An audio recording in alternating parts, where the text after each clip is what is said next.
Hi, everybody. My name is Jamie, and we have Joe here today. Welcome to our STEM Bite. Joe is one of our field applications engineers at Texas Instruments.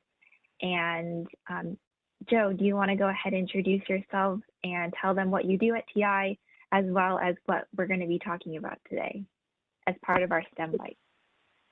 Sure. So my name is Joe, and Jamie and I both work in sales and marketing at Texas Instruments, and we talk to customers about how to use our products in their products, and make it fun for everybody as much as we can. So Texas Instruments, this is the same company that makes calculators. You probably all have seen a TI-85 or something like that somewhere. Matter of fact, I still have my TI calculator, believe it or not, from back in high school. It still works. Just got to clear it first and make sure you got enough light. But it still works, and hopefully this is the, you guys use TI calculators also, your math classes and such. So as you can imagine, TI is a very heavy STEM company, but some people say, oh, STEM means I have to sit in front of a computer, or I have to, be coding all day. And there are some people that do that and have a great time doing that, nothing wrong with that. But people like Jamie and I, we speak to customers a lot because we want them to use TI stuff. So there's a lot of people that goes along with doing STEM. So it's not just STEM, it's STEM and people. So Joe, do you work with calculators, or what do you actually do? Or do you have a product focus area that you particularly work on? So what's funny is that everybody thinks about calculators for TI, and that's great. But in all honesty, what TI sells a lot more of are computer chips. And computer chips, here's something on a little card here. These are some very small computer chips, but sometimes they can get bigger, and they can get bigger. And there's even much bigger ones than this, but that's most of what we do. And I guess they come in all sizes, maybe not so many shapes, because about every single one that I'm looking at them now are rectangles. So just in general, we make rectangular computer chips that go into all kinds of devices that you have around your house. Maybe your blender or a vacuum cleaner. So have you ever thought about how you want to control these devices? No, not really. What is a typical way we interact with electronics? I was going to say, think about the blender or your vacuum cleaner. You usually push a button, right? And matter of fact, this headset that I'm not using right now, which I use it for my ears, and it's sort of fun, but the speakerphone works better here. And there's a button here, and if I press the button,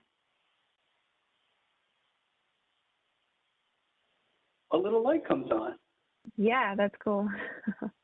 And so how do you think the person who designed this came through and designed a button to make your Bluetooth headset turn on?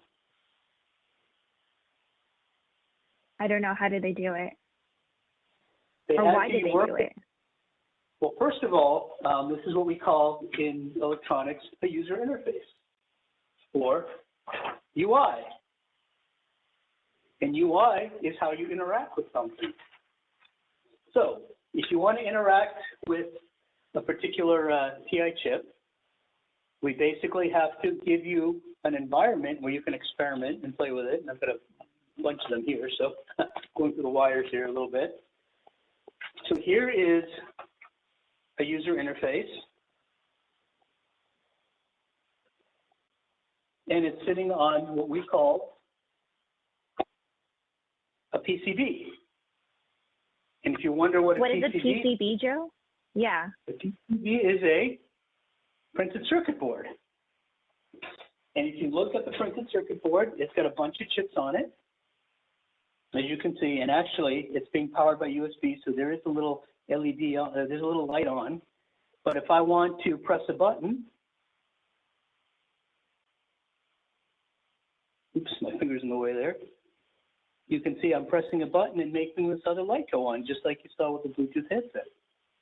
So just like your blender, your vacuum cleaner, or maybe your Bluetooth headset, you can use a button to basically turn a light on or turn your system on, and the light tells you that it's on. So there you go. There's a very simple case of user interface. So you ask, what's an LED? That little light that you saw. An LED is a light emitting diode. It's actually an electric circuit that makes light. So if you wanted to find out for sure, you could take this apart and see that there's a PCB inside, but we don't want you to do that. I'm sure we don't, your parents want you to take apart your vacuum cleaner or anything like that, so don't do that. At the end of the session, I'll give you a teardown. You can go to a YouTube video where they actually take one of those apart, and you can see that I'm not crazy. There are actually a PCB sitting inside the that particular headset and all the electronics that you use. So what is the importance of having a user interface on all of these different electronics? Why do all of these products need to have them? And does every single electronic that I would use, would that have a user interface on it? Pretty much, because if you had an electronic gadget and you didn't know how to, and you couldn't control it, what's the point of having an electronic gadget, right? You need some type of user interface. What about things that are like even automated? Well, think about it. Even your washing machine, you could say it's automatic, but you got to press a button on it, right, to get it going and tell it what's up. So you need true. That's true. So are there other types of user interfaces you might be familiar with besides just a button?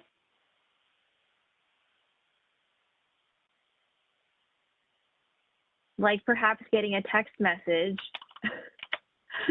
or perhaps notifications by sound. If you heard that or not. But yes, my iPhone just told me that I got a text coming from you. And sure enough, sound is another way, right, of getting a user interface. So here's another PCB. And this one, for those of you who are probably musically, have some musical intuition, which I definitely don't, but you can press a button. Oops, let me get there. And hear music. Can you try playing a song on it, Joe? Okay, my son's the trumpet player. I'm not that good, but I'm going to try this out real quick. So bear with me. Okay. See me as I do this.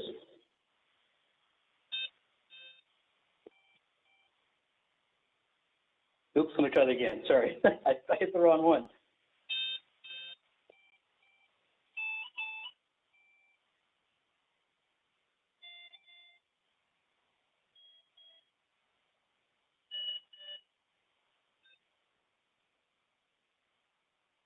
Was that Twinkle, Twinkle, Little Star? Okay, let's do it again so now people know what it's supposed to be, right?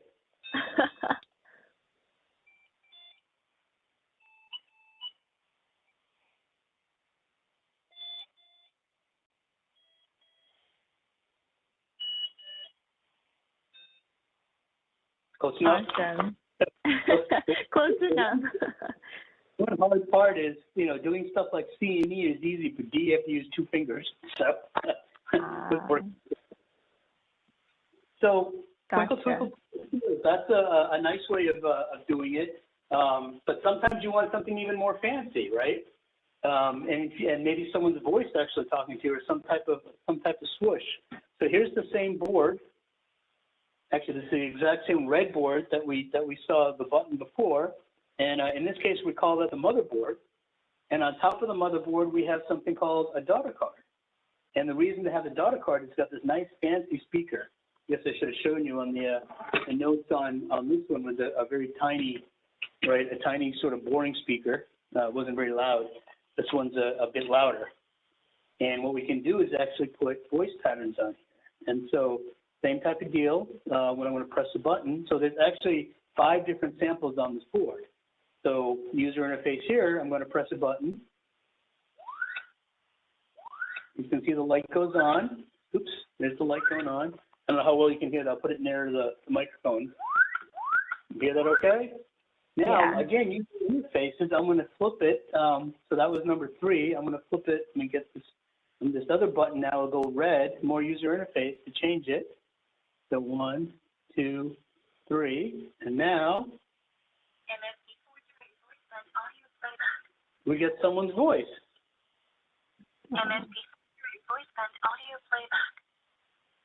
And that's actually the product, one of our marketing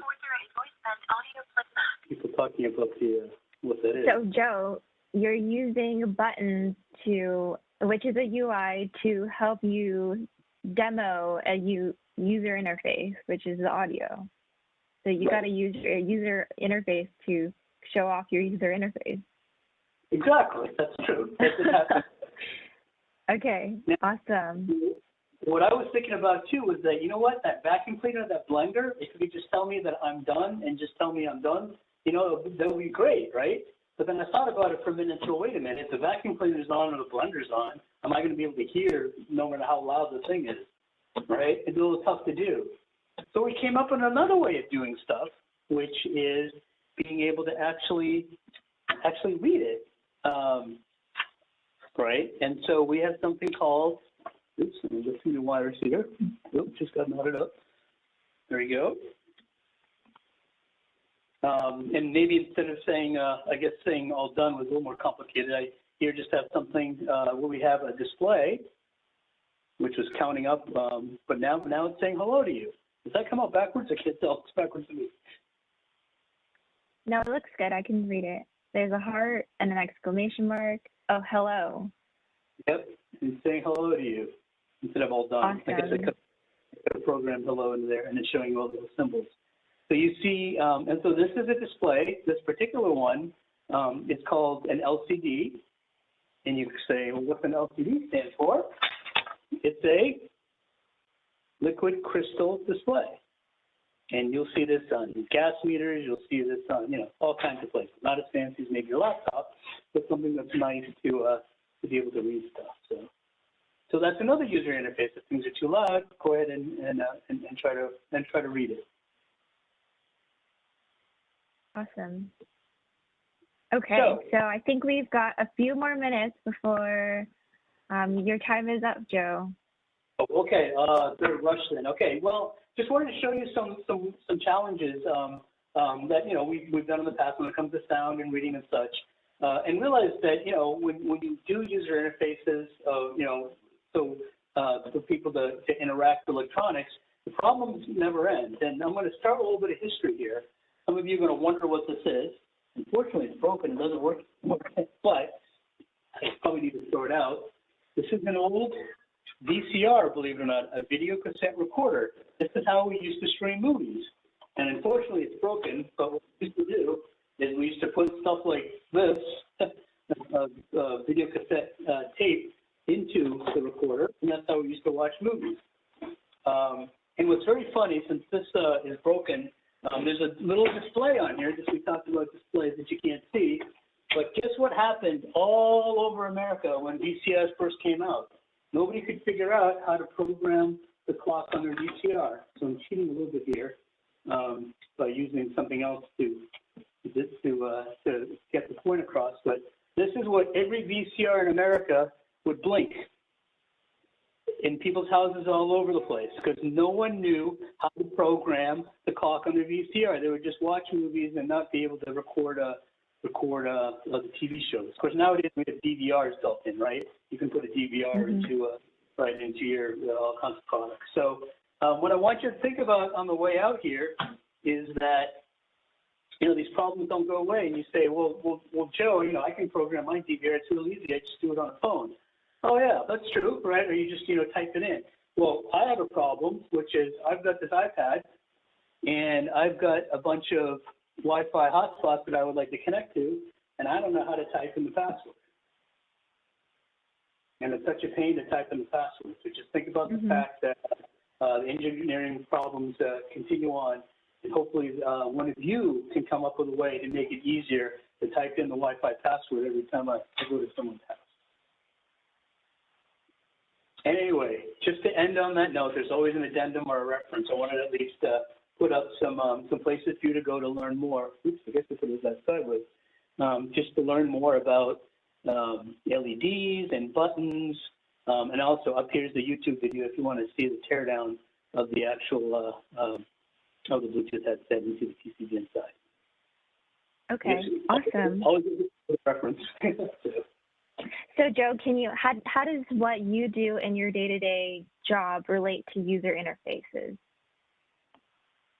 I spend so much time with customers that are coming out with products and thinking about how can they make it easy for their customers, whether it's entering a Wi-Fi password or using a Bluetooth headset, make it easy for them to use their products. So the more TI chips like this that we're able to sell to our customers, they're able to sell more of their products out in the real world and make them really happy.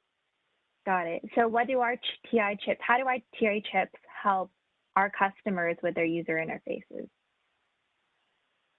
Like, does our chips have specific technologies in it, or like what do our chips actually do to help our customers? There are different types of chips. Some of them are sensors. In this case, there's a sensor. I like this little board here. It's something called capacitive touch. So what we've actually is as my finger goes to hit, say, look at the sideways here, look at the B, right? There's actually a sensor on there that sees the capacitance actually of my finger, touch the B, and the chip that's, so I got my glasses on. The chip is actually on the, let me get a pencil here to point this out with you. The chip is actually sitting back here, right there. So it actually has a wire that goes from where the B is, get this back here, where the B is, it reads the fact that my fingers touch there. And then, well, first of all, you notice we have a little LED on here too, right? So the LED turns on, and at the same time, the chip tells not only the LED to turn on, but also tells the speaker to play that particular note out. Okay, got it. So our chips, Texas Instruments chips takes in information and sensor data, processes it, and then does an output to it, and like then blinks a light and makes a noise to it. Exactly, and of course, any musician is going to tell you it's got to be in tune, right? So when you play it, when I hit the B, it better play a B and not a G, otherwise the music's going to sound everything. Or you have someone like me who just can't play. Awesome. Okay, great. That's very, very cool. Thank you for sharing, Joe. Well, thank you.